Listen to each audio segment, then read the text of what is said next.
Because there's a saying in baseball, there's always a chance you can come to the ballpark and see something you've never seen before. It's going to happen today, and it involves Danny Jansen. Yeah, it's really interesting, Dan, because Danny Jansen was at the plate in the top of the second the last time the Blue Jays were here on June 26th. And then with an 0-1 count, he swung and missed the first pitch against Cutter Crawford. The umpires decided it was raining too hard, called for the grounds crew, and they put the tarp on the field, and the game was suspended at that point.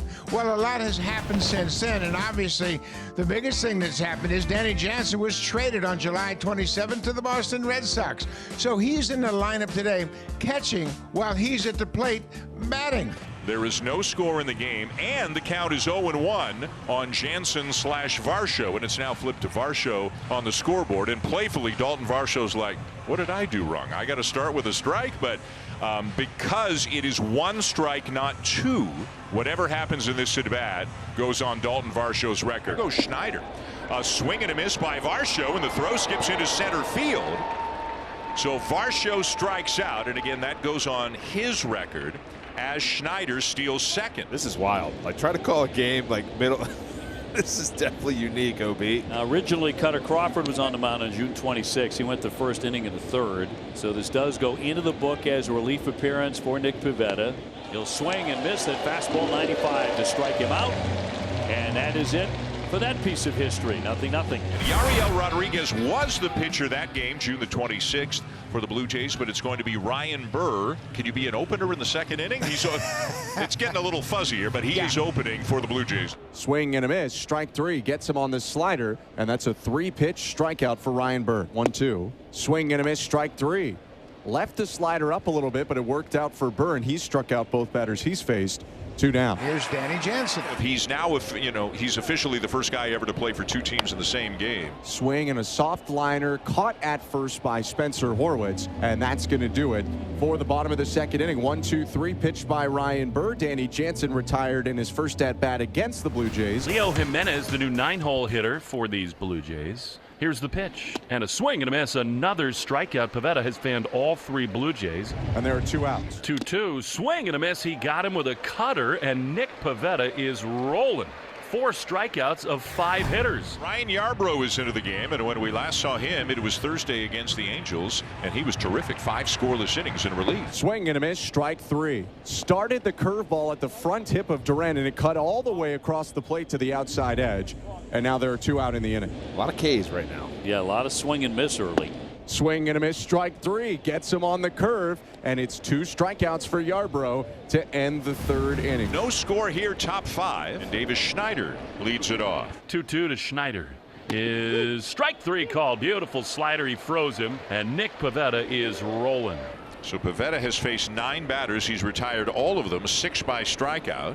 You'll now see Dalton Varsho for the second time. Swing and a hard fly ball out to left field. That's going to bang off the monster. Barehanded on a bounce by Refsnyder, and he limits Varsho to a wall ball single, but it is the Blue Jays' first base runner after Schneider started on first to begin this resumption. Varsho came into the game, Buck, having reached base in 22 straight games. It's not going to 23 because this game is going back in June. This does not extend personal or team streaks. If something happens tonight, it does, but everything in this game is as if it was happening back in June. 2 down now, and Leo Jimenez is up. Shot toward the gap. Racing into Abreu. Sliding. Oh, did he catch it? He did. He made a magnificent play. That looked like it was on the grass, and Wilyer Abreu saved it, racing into that gap to steal one here. I don't know how he got there, and Abreu, brilliant defense that might have saved a run. Danny Jansen steps up for the second time. Liner to center field down for a base hit. So Jansen becomes the first man to get a knock today for the Red Sox. I guess that's fitting. Right. With the history he made earlier today. It's his day. So here is Tristan. Swing and a miss. Strike 3. Yarbrough goes up top with 88 and gets a swing and a miss from Casas. 2 down. This feels like a really key chance for Rafael. He's one of the few right-handers in there with pop, and against Yarbrough, you'd really love him to cash in.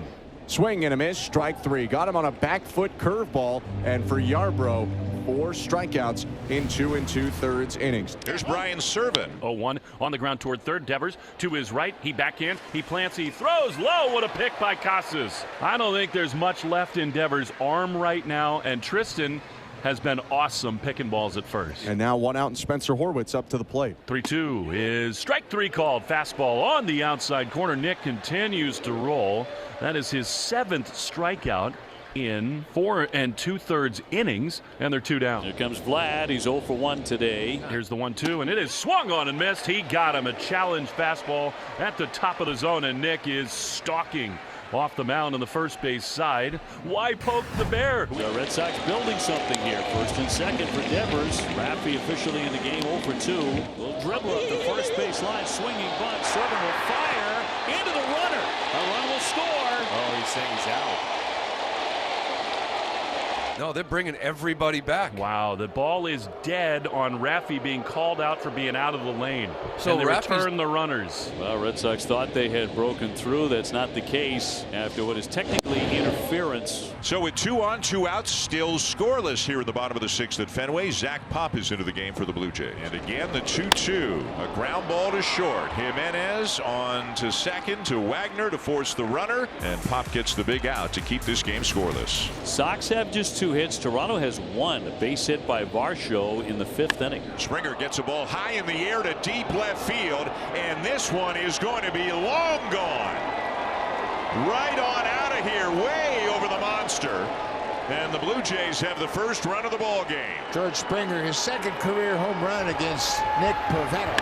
Home runs have been a problem for Pivetta coming into this game. In his last 5 starts, he's given up 2 home runs in each of those 5 starts.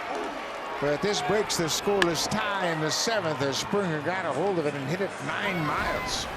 For the Blue Jays, their 4th hit off Pivetta. Spencer Horwitz to the plate, 0 for 3. The bouncer to the right side under the glove of Casas, and safe at first is Horwitz.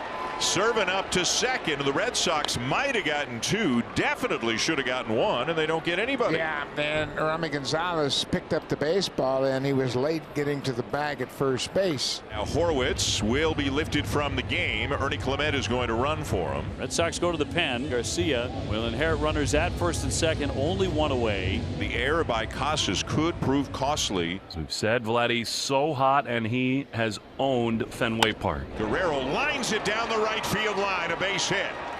Servant is going to come in to score. Ernie Clement is getting the wave, and he will come in on a 2-run double by Vladimir Guerrero Jr. Vladdy's got 100 RBIs in his sight. He has done a terrific job, and it's a beautiful swing. The ball was away from him. That's his 2nd hit in 3 at-bats against Luis Garcia. He chases home Brian Servant and Ernie Clement, the pinch runner. But what a beautiful swing. He stays on that outside fastball and hits it down the right field line to give the Blue Jays a little cushion. Now Addison Barger hits one to deep right field, and that is going to skip up into the seats. It'll be a ground rule double for Barger that'll cash in Guerrero, and it is 4-0. This is a tough one here too, right? I mean, you look at it, he had that ball hit to first base. Casas just took his head off it, was trying to turn the double play too quick, gets the error there.